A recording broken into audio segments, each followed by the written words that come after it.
नमस्कार, good morning, बहुत स्वागत है आपका। आप देख रहे हैं इंडिया न्यूज। मैं हूं आपके साथ पिंकी धनखड़। खबरों के खास बुलेटिन की शुरुआत करेंगे और इस वक्त की बड़ी खबर पहलगाम अटैक से जुड़ी हुई। पहलगाम अटैक के बाद आतंक मिटाने की बड़ी शुरुआत हो चुकी है। सेना ने घाटी में 4 आतंकियों के घरों को उड़ाया। आतंकी आसिफ और आदिल का घर उड़ाया गया है। आतंकी एहसान और हारिस का भी घर ध्वस्त किया गया है। कल 2 आतंकियों के घरों पर बड़ी कार्रवाई हुई। उसके बाद अब ये तस्वीरें नहीं निकलकर सामने आ रही हैं। आप देख सकते हैं यहाँ पर आतंकी एहसान और हारिस का भी घर ध्वस्त कर दिया गया। ये वो आतंकी जो कि पहलगाम हमले के जिम्मेदार थे, जिन्होंने पहलगाम में जिस तरीके से खून खराबा किया, अब ऐसे में इनके ऊपर कार्रवाई लगातार जारी है। ये लगातार जो तस्वीरें आप देख पा रहे हैं, ये कार्रवाई इनका आलिशान जो घर इन्होंने बनाए हुए थे, अपने गंदे करतूतों को अंजाम देकर, अपने आकाओं से मिलने वाले गंदे पैसों से, उसके बाद अब इस कार्रवाई को जब किया गया तो तमाम भारतवासी काफ़ी खुश हुए और लोगों में खुशी थी कि चलिए जिस तरीके से कार्रवाई अब हो रही है, ऐसे में बेहद जल्द जो है वो हिसाब भी बराबर हो जाएगा, बदला पूरा हो जाएगा। ये तस्वीरें आप देख सकते हैं। 4 आतंकियों के घरों को पूरी तरीके से मिट्टी में मिला दिया गया है। आतंकी आसिफ का ये घर सबसे पहले आपको दिखाया, उसी के साथ आदिल का घर भी आपको दिखाया और अब यहाँ पर आतंकी एहसान और हारिस के भी घर को उड़ा दिया गया है। अब चलिए इसी पर अधिक जानकारी के लिए हमारे सहयोगी आशिक मीर का रुख करेंगे। आशिक, एक के बाद एक लगातार कई बड़ी कार्रवाई हो रही है और कार्रवाई यहाँ पर जिस तरीके से देख पा रहे हैं, कल आतंकी आसिफ और आदिल के घर को उड़ाया गया, उसके बाद आज जो है 2 और आतंकियों के घरों को उड़ा दिया गया है। लगातार ये कार्रवाई तेजी के साथ अब हो रही है, लेकिन ये घर तो ध्वस्त कर दिए। हम चाहते हैं कि उन आतंकियों के ढेर होने की खबर जल्द मिले। देखिए बिल्कुल पिंकी, जहां जम्मू कश्मीर में लगातार एंटी टेरर ऑपरेशन चलाए जा रहे हैं, तो इसी के चलते जो है लगातार एक के बाद एक आतंकी के घरों को जो है ध्वस्त किया जा रहा है और कल से लेकर अब तक जो है 7 ऐसे आतंकियों के घरों को ध्वस्त किया गया है और सुरक्षा बल जो है लगातार घने जंगलों में आतंकियों की तलाश जारी रखे हुए है। हमने देखा कि बांडीपोरा में भी कल लश्कर के एक आतंकी को मारा गया और उसके फौरन बाद कई सारे OGWs को भी गिरफ्तार किया गया है। खासतौर पर अगर हम कुलगाम की बात करें, कुलगाम में भी रात देर शाम गए जो है एक नाके के करीब लश्कर के 2 ऐसे OGWs को गिरफ्तार किया गया, जिनके कब्जे से भारी असला और गोला बारूद भी बरामद हुआ है। साथ साथ कई सारे ऐसे हाइडआउट्स भी बस्ट किए गए हैं, जहां पर कहीं ना कहीं इन आतंकियों को जो है मदद मिलती थी। फिलहाल अभी तक की सबसे बड़ी खबर यह है कि 7 ऐसे आतंकियों के घरों को जो है ध्वस्त किया गया है, जहां पर सुरक्षा एजेंसीज लगातार इन पर कार्रवाइयां कर रही है। इसके अलावा यह खबर भी है, जितने भी सीमावर्ती इलाके हैं वहां पर चौकसी को जो है बढ़ा दिया गया है, क्योंकि पाकिस्तान से घुसपैठ की कोशिश लगातार कर रहे आतंकी, उनको मुंह तोड़ जवाब देने के लिए सुरक्षा बल जो है लगातार तैनात है। और इसके अलावा अगर हम पहलगाम के बैसरा इलाके की बात करें, जहां पर यह आतंकी घटना घटी जिसमें 26 मासूम लोगों की जानें ली गई और वहां पर भी सेना का सर्च अभियान जो है चलाया जा रहा है, जिसमें सेना के पैरा कमांडोज के अलावा अब CRPF के कमांडो विंग जो है वो डिप्लॉय की गई है। यानी कुल मिलाकर अगर देखा जाए तो जम्मू कश्मीर में लगातार एंटी टेरर ऑपरेशन चलाए जा रहे हैं। साथ ही साथ स्थानीय लोग मांग कर रहे हैं कि जिन आतंकियों ने ये घिनौनी हरकत को अंजाम दिया, उनको जो है कड़ी से कड़ी सजा मिलनी चाहिए और उनका खात्मा भी जल्द होना चाहिए। पिंकी। बिल्कुल आशिक, और ना केवल ये स्थानीय लोग, पूरा देश जो है वो यही मांग कर रहा है। जिस तरीके से कल जुमे की नमाज पढ़ी गई, जुमे की नमाज पढ़ने से पहले भी लोग सड़कों पर उतरे और यही मांग लगातार कर रहे थे। जुमे की नमाज पढ़ने के बाद भी लोग सड़कों पर उतरे और नारेबाजी करते हुए आगे बढ़े। नारेबाजी करते हुए सिर्फ एक ही मांग की गई कि हमारे जम्मू कश्मीर में ये लोग अशांति बिल्कुल भी ना फैलाएं। और सबसे दिलचस्प बात आशिक, जिस तरीके से इन लोगों ने धर्म पूछा, नाम पूछा, कलमा पढ़ने को कहा, उसके बाद मौत के घाट उतारा, गोली मारी गई। जम्मू कश्मीर के तमाम मुसलमान भाई इकट्ठे हुए और कहा गया कि क्यों हमारे धर्म को ये बदनाम करते हैं। पाकिस्तान के लिए जो गुस्सा उनके अंदर था वो देखा गया। एक तरफ पाकिस्तान से आवाज उठती है कि जम्मू कश्मीर हमारा है, जम्मू कश्मीर की जनता हमारे पास आना चाहती है। ऐसे में कल जम्मू कश्मीर की जनता ने एकजुट होकर आशिक ये बड़ा संदेश पाकिस्तान को भी दे दिया है कि जनाब हम भारत के हैं, भारत के साथ ही रहना चाहते हैं, भारत ही हमारा देश है। और ये बड़ा संदेश भी यहाँ से कल गया है। फिलहाल एक और बड़ा अपडेट, जम्मू कश्मीर में कुलगाम में आतंकियों के 2 मददगारों को गिरफ्तार किया गया है। लगातार कार्रवाई तेजी के साथ बढ़ रही है। मददगारों पर भी एक्शन बिल्कुल वैसा ही होगा जैसे उन आतंकियों के ऊपर एक्शन लिया जाएगा। आशिक, लगातार बड़े अपडेट सामने आ रहे हैं। कुलगाम में आतंकियों के 2 मददगारों को भी गिरफ्तार किया गया है। देखिए बिल्कुल पिंकी, बीती शाम गए, देर रात गए जो है कुलगाम के एक नाके के पास सुरक्षा बलों को इंफॉर्मेशन मिली थी कि कुछ आतंकी जो है यहां से गुजरेंगे और उसके बाद जब नाके के पास जो है इनको रोका गया, वहां पर इनसे पूछताछ की गई तो पता चला कि ये आतंकियों के मददगार है और खासतौर पर लश्कर तैयबा की तरफ से इन्हें जो काम सौंपा गया है सिक्योरिटी फोर्सेस को टारगेट बनाने का, साथ साथ नॉन लोकल्स को हिट करना, तो ये पूछताछ के जरिए पता चला और इनके कब्जे से भी भारी असला और गोला बारूद जो है बरामद हुआ। साथ ही साथ पिंकी, मैं आपको ये बताना चाहूंगा कि कल जुमा नमाज के बाद हमने कश्मीर घाटी के अलग अलग जगहों पर लगातार प्रोटेस्ट मार्च देखा कि किस तरह से स्थानीय लोग जो है आक्रोश है। देश के साथ साथ कश्मीर घाटी के लोग भी कहीं ना कहीं अब आवाज उठा रहे हैं कि जिन आतंकियों ने इस घटना को अंजाम दिया उन्हें जो है सजा मिलनी चाहिए। और हमने कई सारे ऐसे लोगों से पहलगाम में बात की जिन्होंने इस वाक्य को नजदीक से देखा, यानी जो लोग वहां पर रेस्क्यू ऑपरेशन में भी लगे थे जब आतंकियों ने वहां पर मासूमों पर गोलियां चलाई, तो किस तरह से 12 किलोमीटर के इस जगह पर, बैसरा के इस जगह से नीचे उतरना काफी मुश्किल भी था क्योंकि वहां तक रास्ता नहीं, पैदल जाना पड़ता है या तो घोड़ों के जरिए जाना पड़ता। लेकिन वहां पर स्थानीय लोगों की मदद से कई सारे ऐसे लोगों की जानें भी बचाई गई जिनको अस्पताल में बिल्कुल लाया आशिक, गया। एक और बड़ा अपडेट सामने आ रहा है। भारतीय सेना ने पाकिस्तान को मुंहतोड़ जवाब दिया है। पाकिस्तानी सेना ने सीज फायर का उल्लंघन किया था। सीमा पार से भारतीय चौकियों पर की गई फायरिंग, जवाबी कार्रवाई में पाक सेना की कई चौकियां तबाह कर दी गई हैं। लगातार ये बड़ी कार्रवाई भारत की तरफ से की जा रही है जब यहां पर सीमा पर, हालांकि ये हमेशा से ही देखा गया है किस तरीके से सीज फायर का उल्लंघन किया जाता रहा है, लेकिन अब ये तस्वीरें भी सामने आ रही हैं। इन तस्वीरों को आप देखिए और इस वक्त की सबसे बड़ी तस्वीरें इंडिया न्यूज पर एक्सक्लूसिव सीधा आपको दिखा रहे हैं। इंडिया न्यूज जो कि सबसे पहले तमाम बड़ी तस्वीरें आप तक पहुंचा रहा है। पल पल के अपडेट, इस बदले, इस इंतकाम के लिए जो कार्रवाई हो रही है उससे जुड़े तमाम तस्वीरें आप तक पहुंचाई जा रही हैं इंडिया न्यूज के माध्यम से।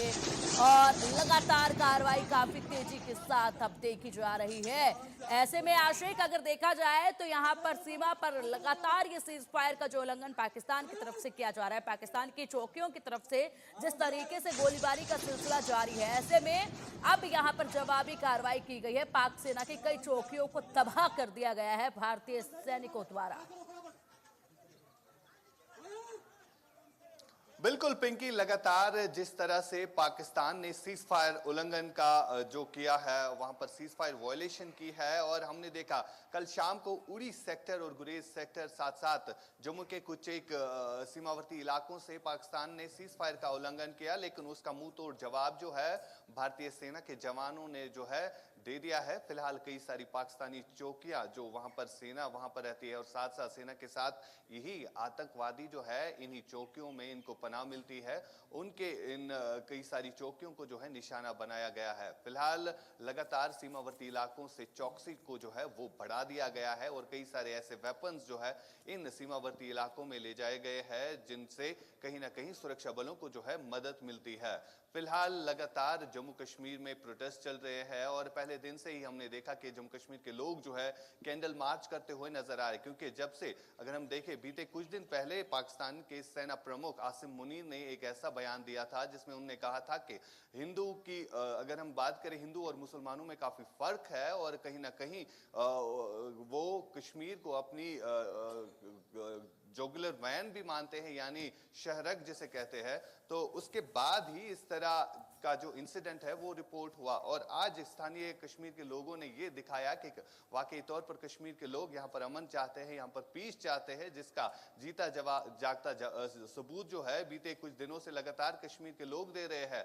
सड़कों पर आकर पाकिस्तान के खिलाफ विरोध प्रदर्शन कर रहे हैं और साथ ही साथ जिन ठीक है आशिक, एक और बड़ा अपडेट सामने। गुजरात में घुसपैठियों के खिलाफ बड़ा एक्शन लिया जा रहा है। अहमदाबाद और सूरत में भी बड़ी कार्रवाई की गई। करीब 400 घुसपैठियों को हिरासत में लिया गया। ज्यादातर बांग्लादेशी घुसपैठिए हिरासत में लिए गए हैं। देर रात क्राइम ब्रांच ने बड़ी कार्रवाई की है। तो देश भर में अब ये कार्रवाई का सिलसिला लंबे वक्त से देखा जाएगा। तब तक इन लोगों को पूरी तरीके से भारत की सरजमीन से यहाँ से वापस इनके वतन भेज नहीं दिया जाए। हालांकि ये जो लोग बैठे हैं, ये जो जनता बैठी हुई है, ये अपने पेट के लिए, अपने पेट भरण के लिए, कमाने खाने के लिए, अपने परिवार के लिए, अपने बच्चों के लिए यहाँ पर आए। उसके बाद कामकाज यहाँ पर शुरू किया और अलग अलग माध्यम से ये आए, कुछ इलीगल तरीके से भी इसमें शामिल हैं। ऐसे में अब जो है वो कार्रवाई लगातार की जा रही है। यहाँ पर जो तस्वीर में आप देख पा रहे हैं, ये तमाम जो लोग हैं ये घुसपैठिए हैं जो कि इलीगल तरीके से भारत की सीमा पार कर इधर आ चुके हैं और ऐसे में अपनी आइडेंटिटी को छिपाकर यहाँ पर अपने परिवार का पेट भरने का काम करते हैं और कमाते खाते हैं, मजदूरी करते हैं। लेकिन अब इन घुसपैठियों को यहाँ पर और नहीं रहने दिया जाएगा। अब इन्हें इनके वतन वापस भेजा जाएगा, क्योंकि जिस तरीके से बांग्लादेश में हिंदुओं पर अत्याचार हुआ, जिस तरीके से पाकिस्तान में आतंकवाद को फल पाल रहे हैं और पाकिस्तानियों ने जो कार्रवाई की गई है, पाकिस्तानियों ने जो हमला पहलगाम में किया है, उसके बाद अब यहाँ पर उनके नागरिकों के लिए कोई भी जगह नहीं है। वीज़ा पाकिस्तानियों के रद्द कर दिए गए हैं, उनको वापसी का रास्ता दिखा दिया गया। उसके बाद ये तस्वीर आप देखिए, कितनी लंबी कतार इन घुसपैठियों की है। एक और बड़ी खबर, यूपी में पाकिस्तानियों के खिलाफ एक्शन तेज हो चुका है। 48 घंटे में यूपी छोड़ने के निर्देश दिए गए हैं और यूपी में करीब 1500 पाकिस्तानी नागरिक रह रहे हैं। यूपी में वीजा पर पाकिस्तानी नागरिक आए थे। यहाँ पर सबसे अधिक जो पाकिस्तानी नागरिक अगर कहीं रह रहे हैं तो देश का उत्तर प्रदेश राज्य है, जहाँ पर सबसे ज्यादा पाकिस्तानी नागरिक रह रहे हैं। लेकिन अब पाकिस्तानी नागरिकों पर कार्रवाई तेज हो चुकी है और इसी के साथ यहाँ पर देखा जा रहा है। अब देखिए एक और बड़ा अपडेट, महाराष्ट्र में भी पाकिस्तानियों के खिलाफ एक्शन तेज हो चुका है। पाकिस्तानियों की लिस्ट बनाकर पहचान की जा रही है। महाराष्ट्र में सभी पुलिस थानों को जानकारी दी गई है। पाकिस्तानी 48 घंटे में देश छोड़ें, ये कहा गया है फडणवीस द्वारा। तो मुख्यमंत्री ने साफ तौर पर कह दिया है कि सभी के सभी लोग अब जो पाकिस्तान से आए हैं उनका वीजा रद्द हो चुका है। ऐसे में सभी को ढूंढा जाए और ढूंढकर उन्हें भारत देश से निकाला जाए। और चलिए अब अधिक जानकारी के लिए हमारे सीनियर एडिटर संजय शर्मा को रुख करेंगे। संजय जी, जिस तरीके से कार्रवाई बेहद तेजी के साथ देखी जा रही है, ऐसे में घुसपैठियों को भी हिरासत में लिया जा रहा है देश के अलग अलग कोनों से। ये तादाद बेहद अधिक है, इसमें बांग्लादेशी सबसे ज्यादा शामिल है। दूसरी तरफ पाकिस्तानियों को पहचान कर उन तक पहुंचकर उनको भी अब जो है वो बाहर निकाला जा रहा है और साफ तौर पर पाकिस्तान का रास्ता दिखाया जा रहा है। उत्तर प्रदेश में, महाराष्ट्र में, तमाम ये राज्य जो हैं जहां पर ये पाकिस्तानी लोग वीजा पर आकर रह रहे थे, इन पर कार्रवाई अब तेजी के साथ देखी जा रही है।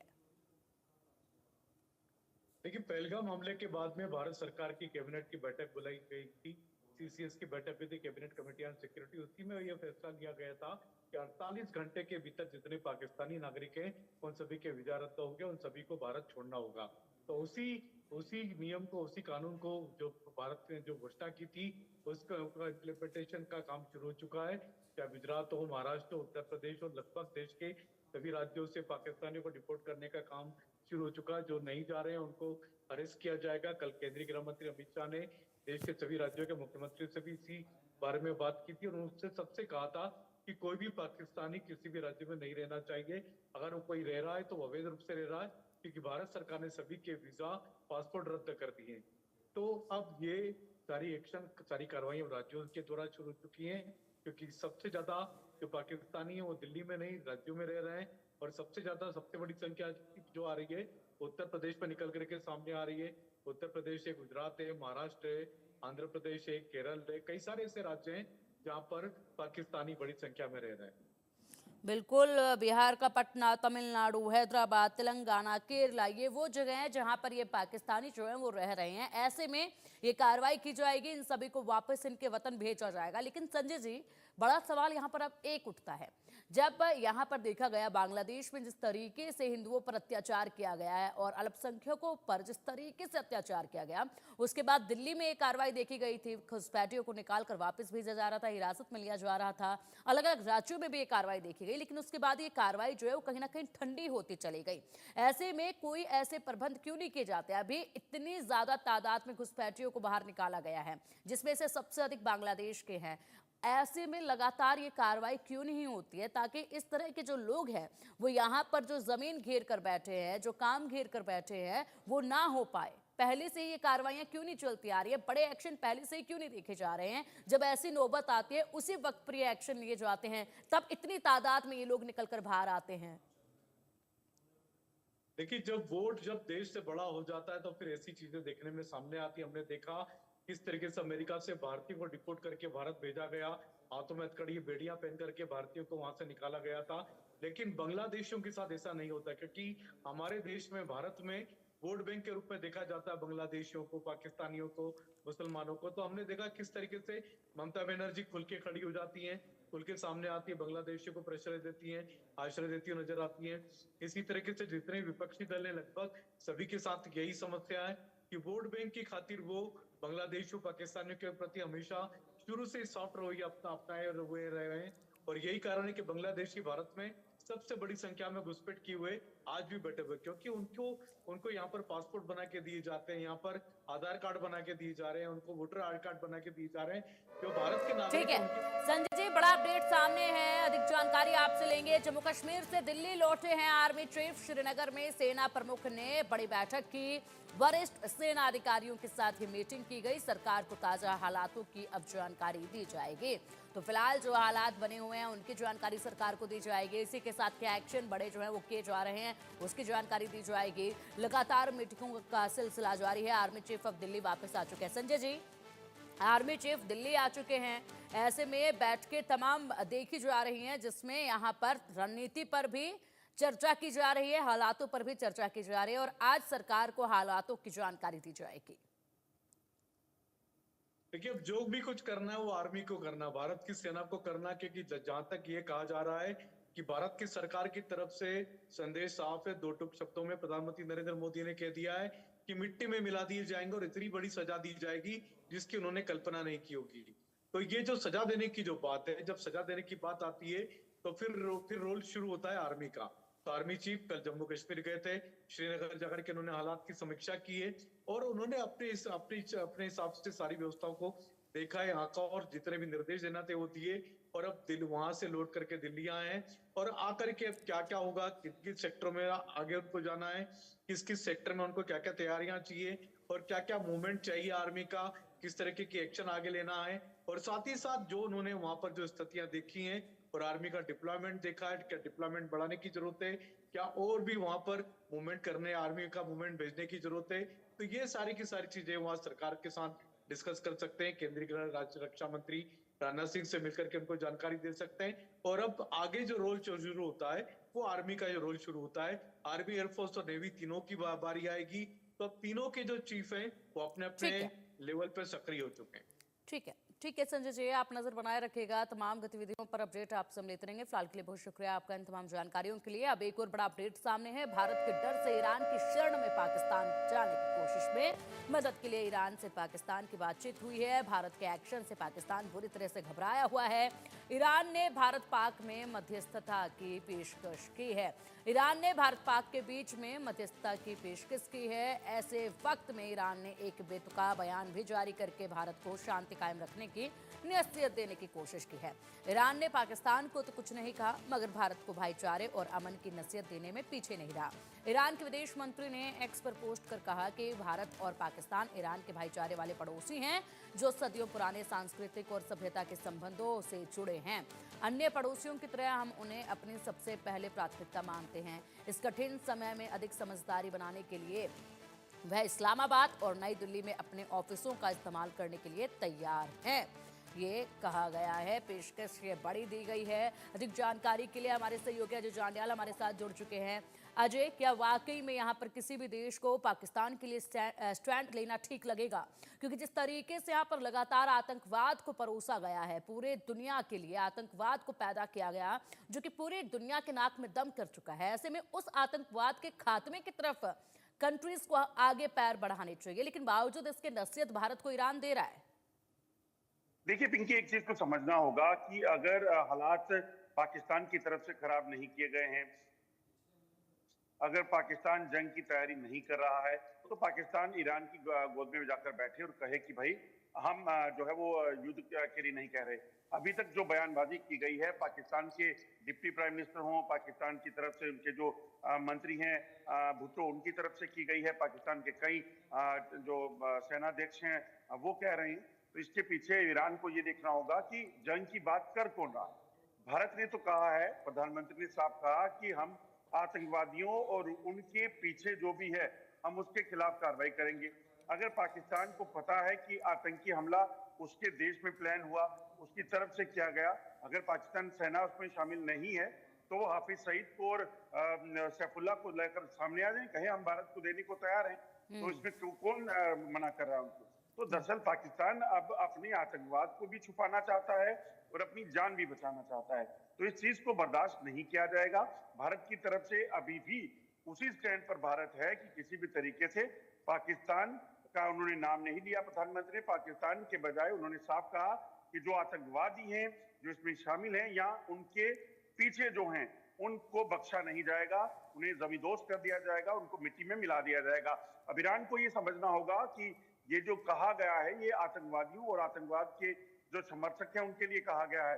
और अगर ईरान को भी लगता है कि पाकिस्तान है तो फिर ईरान को पाकिस्तान का पक्ष लेने के बजाय पाकिस्तान को यही सलाह देनी चाहिए कि आप लश्कर के चीफ जो हैं, लश्कर के कमांडर जो वहां पे बैठे हैं, जिन्होंने हमले प्लान किया, उनको दे दीजिए। बिल्कुल जो है बड़ी खबर सामने है जहां पर पहलगाम हमले को लेकर बहुत बड़ा खुलासा हुआ है। पाकिस्तान में बैठकर हाफिज ने पूरी साजिश रची, कश्मीर में फैला रखा है आतंक का जाल। अटैक में हाफिज सईद की बहुत बड़ी भूमिका सामने आई है। हाफिज सईद की बहुत बड़ी भूमिका सामने आई है। एक के बाद एक कई बड़े खुलासे हो रहे हैं। अजय, पहलगाम आतंकी हमले में बड़ा खुलासा हुआ है और ऐसे में ये खुलासे जो हो रहे हैं वो साफ तौर पर आप देख सकते हैं पाकिस्तान में बैठकर हाफिज ने पूरी साजिश रची। अटैक में हाफिज सईद की बहुत बड़ी भूमिका रही। ये बड़ा अपडेट सामने आ रहा है अजय। देखिए बिल्कुल, हाफिज सईद जो है वो लश्कर का चीफ है और जमात-उद-दवा का मुखिया है और हाफिज सईद ही है जिसने जम्मू कश्मीर में इस आतंकी हमले को प्लान किया था। सैफुल्लाह को इसकी जिम्मेदारी दी गई थी इस पूरे प्लान को एग्जीक्यूट करने के लिए, जो कि डिप्टी कमांडर है लश्कर-ए-तोयबा का और पाकिस्तान में हाफिज सईद का बड़ा करीबी माना जाता है। इसीलिए पाकिस्तान ने खासतौर पे जो पुंछ और राजौरी में सक्रिय आतंकी थे, जो काफी लंबे समय से वहां पर जो है वो सक्रिय थे, इसके अलावा जो आतंकी किश्तवाड़ डोडा में सेना की टुकड़ियों पर हमला कर चुके थे, उनको मिलाकर एक ग्रुप तैयार किया गया था। और ये जो आतंकी हैं मिलकर इन्होंने पहलगाम में पहुंचकर वहां पहली रैकी की। जो स्थानीय आतंकी था आदिल और अयाब, उसकी मदद से वहां के लोगों के साथ मिलकर, जो वहां पे उनके टाउट थे, उनके साथ मिलकर वहां पर रैकी करके पूरा प्लान बनाया, कहां से वो आएंगे, कहां जाएंगे। और उसके साथ साथ वहां पर बाकायदा एक नेटवर्क बिछाया गया था ताकि सेना की मूवमेंट की जानकारी जो है उनको मिलती रहे। अगर कहीं से सेना आ रही है तो उनको अपडेट होते रहें। और उसके बाद जो है इस हमले को पूरे तरीके से प्लान किया गया था और इसी के पीछे सारा जो दिमाग था वो हाफिज सईद का था, क्योंकि हाफिज सईद अब डायरेक्ट कॉन्फ्लिक्ट नहीं लेना चाहता। दरअसल हो क्या रहा है कि जम्मू कश्मीर में नई रिक्रूटमेंट आतंकियों की नहीं हो पा रही थी और ज्यादातर आतंकी पाकिस्तान से आकर यहाँ सक्रिय थे और पाकिस्तान से जो सक्रिय आतंकी यहाँ थे उनकी तादाद बहुत ज्यादा नहीं रही है। ज्यादातर वो सुरक्षा बलों के साथ मुठभेड़ में मारे जाते हैं। इसीलिए पाकिस्तान हाफिज सईद ने ये प्लान किया कि हम डायरेक्ट जो है वो सुरक्षा बलों के साथ मुकाबला नहीं करेंगे, क्योंकि उस पर मारे जाएंगे। ऐसे में सिविलियंस को टारगेट करके एक बड़ा पैनिक करने का प्लान किया गया था। बिल्कुल अजय, आप तमाम गतिविधियों पर नजर बनाए रखिएगा, अपडेट आपसे हम लेते रहेंगे। फिलहाल के लिए इन बड़ी जानकारियों के लिए बेहद बेहद शुक्रिया आपका। बढ़ेंगे आगे, बात अब पटना के। पटना में भी पाकिस्तानियों की पहचान तेज हो चुकी है। 27 पाकिस्तानियों को लौटाने का नोटिस दिया गया। 48 घंटे में भारत से जुड़ाने के लिए बोला गया है। सब्जी बाग समनपुरा में रुके हुए हैं पाकिस्तान के ये नागरिक और अब इन्हें वतन की वापसी का रास्ता दिखाया जा रहा है। 48 घंटे के भीतर इन लोगों को यहाँ से जाना है। सब्जी बाग समनपुरा में पटना में ये लोग रुके हुए हैं और अब ऐसे में यहाँ भी कार्रवाई पाकिस्तानियों की पहचान की काफी तेज हो चुकी है।